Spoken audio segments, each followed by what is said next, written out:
శాంతి. ఈరోజు మురళీ డేటు 7 ఫిబ్రవరి 2024. బాబా చెప్తున్నారు, మధురమైన పిల్లల్లారా, ఆత్మాభిమానము విశ్వాధికారులుగా చేస్తుంది, దేహాభిమానము నిరుపేదలుగా చేస్తుంది. అందువలన ఆత్మాభిమాని భవ. ఈరోజు మురళీలోని ప్రశ్న, ఏ అభ్యాసం అశరీరులుగా అవ్వడంలో చాలా సహయోగం చేస్తుంది? సమాధానము, స్వయాన్ని సదా పాత్రధారిని అని భావించండి. ఎలాగైతే పాత్రధారి పాత్ర పూర్తవ్వగానే వస్త్రాలను తీసేస్తాడో, అలా పిల్లలైన మీరు కూడా ఈ అభ్యాసం చెయ్యాలి. కర్మ పూర్తి అవ్వగానే పురాతన శరీరం అనే వస్త్రాన్ని వదిలి అశరీరులుగా అయిపోండి. ఆత్మ ఆత్మ భాయి భాయి అనే అభ్యాసమును చేస్తూ ఉండండి. పావనముగా అయ్యేందుకు ఇదే సహజ సాధనము. శరీరాన్ని చూడడంతో వికారి ఆలోచనలు నడుస్తాయి. అందువలన బాబా పిల్లలకి వరదానం ఇస్తున్నారు, అశరీరి భవ. ఓం శాంతి. తండ్రి కూర్చుని పిల్లలకు అర్థం చేయిస్తున్నారు. ఎందుకంటే పిల్లలు చాలా అవివేకులుగా అయిపోయారు.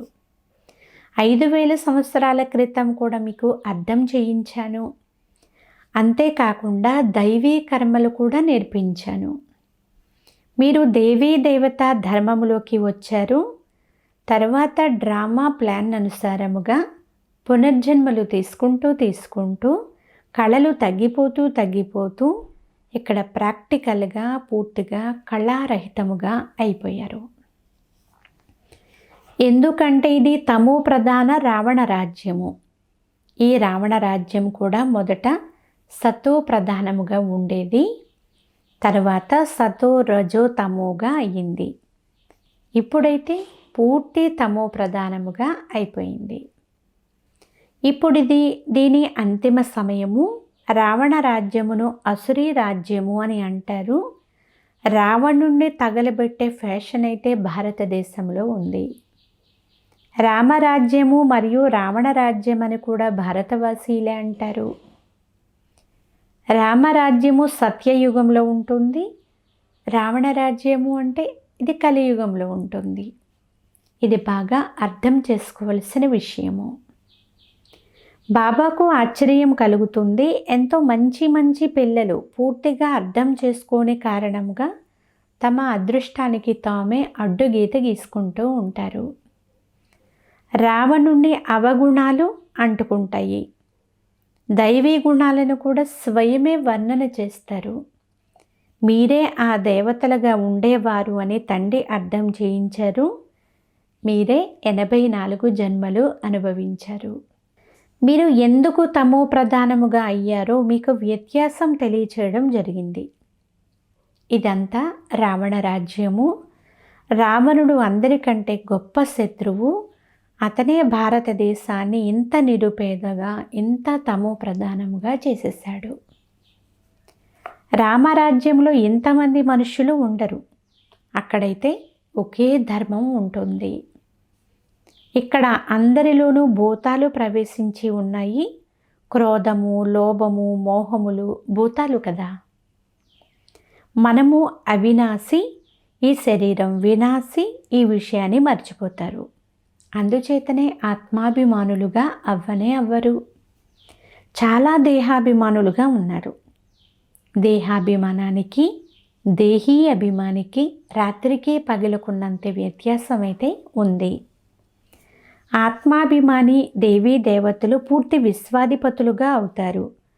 దేహాభిమానములోకి వస్తే నిరుపేదలుగా అయిపోతారు. భారతదేశం ఒకప్పుడు బంగారు పిచ్చుకలాగా ఉండేది. ఈ మాట అంటూ ఉంటారే కానీ అర్థం మాత్రం తెలియదు. దైవీ బుద్ధి కలవారిగా తయారు చేసేందుకే శివబాబా రావడం జరిగింది. తండ్రి చెప్తున్నారు, అత్యంత మధురమైన పిల్లలు, మిమ్మల్ని విశ్వాధిపతులుగా చేస్తాను. ఈ లక్ష్మీనారాయణులు కూడా విశ్వానికి అధిపతులుగా ఉండేవారు. వీరికి ఈ రాజ్యమును ఎవరు ఇచ్చారు అనేది ఎప్పుడైనా విన్నారా? వారు ఇంతటి ఉన్నతమైన పదవిని పొందేందుకు ఏ కర్మ చేశారు? కర్మల విషయం కదా. మనుష్యులు అసురీ కర్మలు చేస్తే ఆ కర్మలు వికర్మలుగా అయిపోతాయి. సత్యయుగంలో కర్మ అకర్మగా ఉంటుంది. అక్కడ కర్మల ఖాతా ఉండదు. తండ్రి అర్థం చేయిస్తున్నారు, కానీ అర్థం చేసుకోనందువలన చాలా విఘ్నాలు కలిగిస్తూ ఉంటారు. శివశంకరులు ఇద్దరు ఒక్కటే అని చెప్తూ ఉంటారు. అరే శివుడు నిరాకారుడు, ఒంటరిగా చూపిస్తారు. శంకర పార్వతులను కలిపి చూపిస్తారు. ఇరువురి కర్తవ్యాలు పూర్తిగా వేరువేరు. మినిస్టరు, ప్రెసిడెంటు ఇద్దరు ఒక్కటే అని ఎలా అంటారు? ఇరువురు పదవులు పూర్తిగా వేరు కనుక శివుడు శంకరుడు ఒక్కరే అని ఎలా అంటారు? ఎవరైతే రాముని సాంప్రదాయంలోకి రారో వారు ఏమీ అర్థం చేసుకోరు అనేది మీకు తెలుసు. అసురీ సాంప్రదాయానికి చెందిన వారు నిందిస్తారు, విఘ్నాలు వేస్తారు. ఎందుకంటే వారిలో 5 వికారాలు ఉన్నాయి కదా. దేవతలు సంపూర్ణ నిర్వికారులు. వారిది ఎంత ఉన్నతమైన పదవి! ఎంతటి వికారులుగా ఉండేవారము అనేది ఇప్పుడు మీరు అర్థం చేసుకున్నారు. వికారాల నుండే జన్మిస్తారు. సన్యాసుల జన్మ కూడా వికారాల ద్వారానే జరిగింది. తరువాత కదా సన్యసిస్తారు. కానీ సత్యయుగంలో ఈ విషయాలేమీ ఉండవు. సన్యాసులకు సత్యయుగం గురించి తెలియదు. సత్యయుగం అనేది ఉండనే ఉంది అని మాత్రం అనేస్తారు. ఉదాహరణకి కృష్ణుడు అంతటా ఉన్నాడని కొందరు అంటే, మరికొందరు రాధ అంతటా ఉంటుంది, అంతా రాధామయము అని అంటూ ఉంటారు. అనేక మతమంతరాలు, అనేక ధర్మాలు ఉన్నాయి. అర్ధకల్పం దైవీ మతం నడుస్తుంది. అదే మీకు ఇప్పుడు లభిస్తుంది. మీరే బ్రహ్మ ముఖ వంశావళిగా, తర్వాత విష్ణు వంశీయులుగా, తరువాత చంద్రవంశీయులుగా అవుతారు. ఆ 2 రాజ్య వంశాలు మరొక దానిని బ్రాహ్మణ కులము అని అంటారు. ఈ బ్రాహ్మణ కులమును వంశము అని అనరు. ఎందుకంటే బ్రాహ్మణులకు రాజ్యం ఉండదు కదా. దీనిని కూడా మీరే అర్థం చేసుకున్నారు. బాబా అంటున్నారు, మీలో కూడా కొద్దిమందే యథార్థముగా తెలుసుకున్నారు. కొందరైతే అసలు బాగుపడనే పడరు. ఎందుకంటే ఏదో ఒక భూతం ఉండనే ఉంటుంది. లోభము, క్రోధము భూతాలు కదా. సత్యయుగంలో ఏ భూతాలు ఉండవు. ఎందుకంటే సత్యయుగంలో దేవతలు మాత్రమే ఉంటారు. వారు చాలా సుఖీలుగా ఉంటారు. దుఃఖాన్ని ఇచ్చేవి భూతాలే కదా. కామభూతము ఆది మధ్యాంతములు దుఃఖమునిస్తుంది. దాన్ని జయించాలి అంటే చాలా శ్రమ చేయాలి. స్వర్గానికి వెళ్ళడము అంటే పిన్నమ్మ ఇంటికి వెళ్ళినంత సులువైతే కాదు. తండ్రి చెప్తున్నారు, సోదర సోదరీలని భావించినట్లయితే వికారి దృష్టి ఉండజాలదు. ప్రతి విషయంలోనూ ధైర్యం ఉండాలి. కొందరు తాము వివాహం చేసుకోము అని అన్నారు అనుకోండి, ఇంట్లో నుండి బయటకు వెళ్ళిపోండి అని అంటారు. అందువల్ల ధైర్యం ఉండాలి. తమను తాము పరిశీలన చేసుకోగలగాలి. పిల్లలైన మీరు చాలా పదమాపదం భాగ్యశాలురుగా అవుతున్నారు. ఇవన్నీ సమాప్తమైపోతాయి. అంతా మట్టిలో కలిసిపోవలసిందే. కొందరు మంచి ధైర్యంతో ముందుకు నడుస్తారు. కొందరు ధైర్యం చేస్తారు కానీ మళ్ళీ ఫెయిల్ అయిపోతారు. తండ్రి ప్రతి విషయాన్ని అర్థం చేస్తూ ఉంటారు. కానీ చెప్పినట్లు చెయ్యకపోతే వారికి పూర్తి యోగం లేదు అని భావిస్తారు. భారతదేశపు ప్రాచీన రాజయోగం అయితే ప్రసిద్ధి చెందింది. ఈ యోగము ద్వారానే విశ్వాధిపతులుగా అవుతారు. చదువే సంపాదనకు మూలము. చదువు నుండే మీరు నెంబర్ వారీగా ఉన్నతమైన పదవిని పొందుతారు. సోదర సోదరి దృష్టిలో కూడా బుద్ధి చంచలమవుతూ ఉంటుంది. అందువల్ల తండ్రి దీనికంటే ఉన్నతంలోకి తీసుకుని వెళ్తారు. స్వయాన్ని ఆత్మగా భావించండి. ఇతరులను కూడా ఆత్మ ఆత్మ, భాయి భాయి అని భావించండి.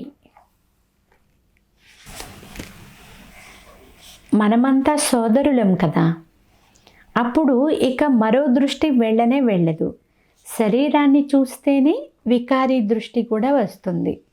తండ్రి చెప్తున్నారు, పిల్లలు అశరీరి భవ, దేహి అభిమాని భవ.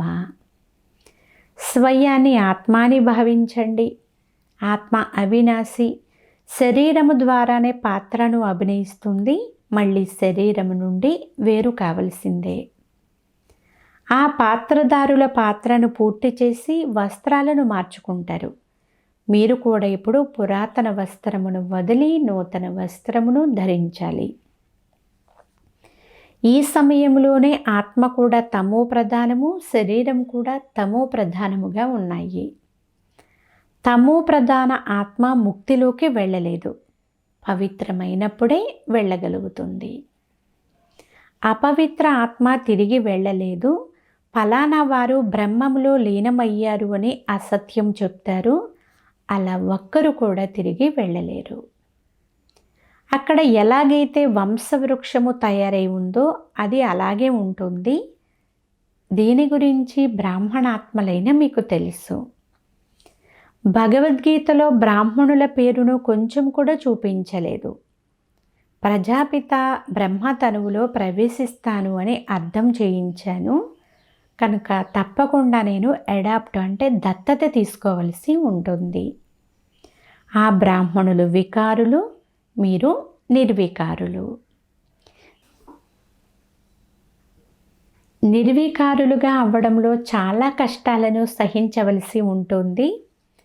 ఈ నామరూపాలను ఎప్పుడైతే చూస్తారో అప్పుడు చాలా వికల్పాలు నడుస్తూ ఉంటాయి. సోదర సోదరి సంబంధంలో కూడా క్రింద పడిపోతారు. అప్పుడు మళ్ళీ చెప్తారు, బాబా మేము క్రింద పడిపోయాము, మా ముఖాన్ని నల్లగా చేసుకున్నాము అని వ్రాస్తారు. తండ్రి చెప్తున్నారు, వాహ్ సోదర సోదరిలై ఉండమని నేను చెప్తే మీరు ఈ చెడు పని చేశారు, దానికి చాలా కఠినమైన శిక్ష లభిస్తుంది. సాధారణముగా ఎవరైనా ఎవరినైనా చెరిపినట్లయితే వారిని జైల్లో వేయడం జరుగుతుంది కదా. నేను స్థాపించిన భారతదేశం ఎంత పవిత్రంగా ఉండేది. దాని పేరే శివాలయము. ఈ జ్ఞానము కూడా ఎవ్వరిలోనూ లేదు. ఇక ఈ శాస్త్రాలు మొదలైనవన్నీ భక్తి మార్గానికి చెందిన కర్మకాండలు. సత్యయుగంలో అందరూ సద్గతిలో ఉంటారు. అందుచేత అక్కడ పురుషార్థం చేయవలసిన అవసరం కూడా ఉండదు. ఇక్కడ అందరూ గతి మరియు సద్గతి కొరకే పురుషార్థం చేస్తూ ఉంటారు. ఎందుకంటే దుర్గతిలో ఉన్నారు. అందుచేతనే గంగా స్నానాలు చేసేందుకు వెళ్తారు. ఆ గంగ నీరు ఏమైనా సద్గతి కలుగు చేస్తుందా? అదేమైనా పావనముగా తయారు చేస్తుందా?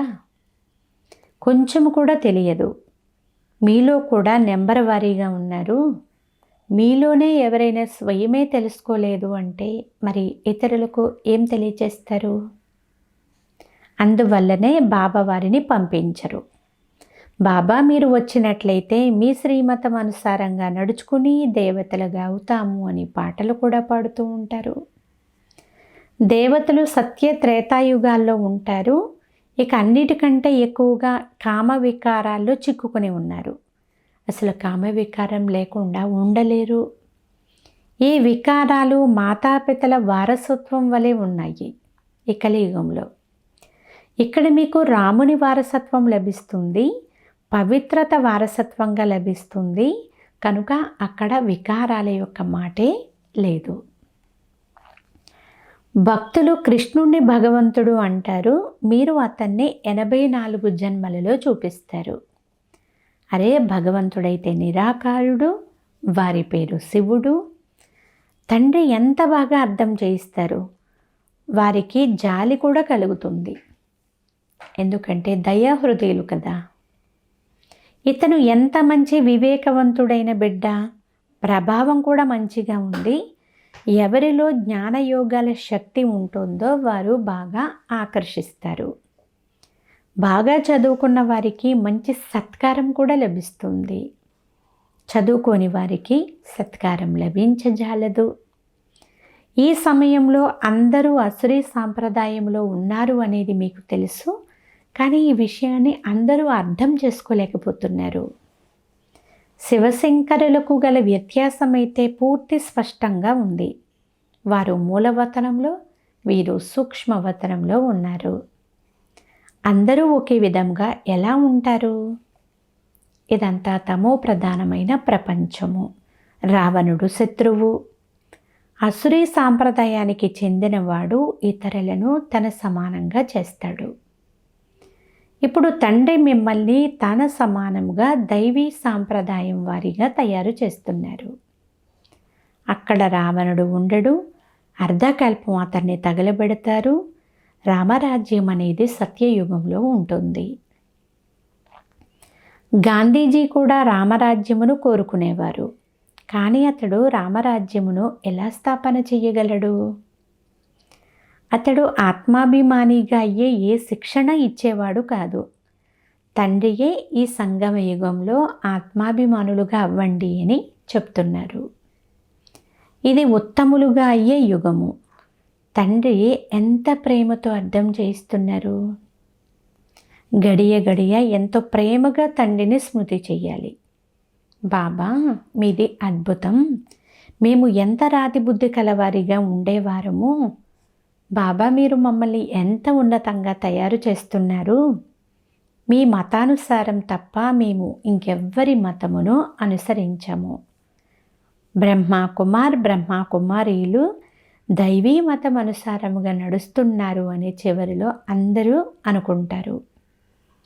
ఎంతో మంచి మంచి విషయాలు వినిపిస్తారు.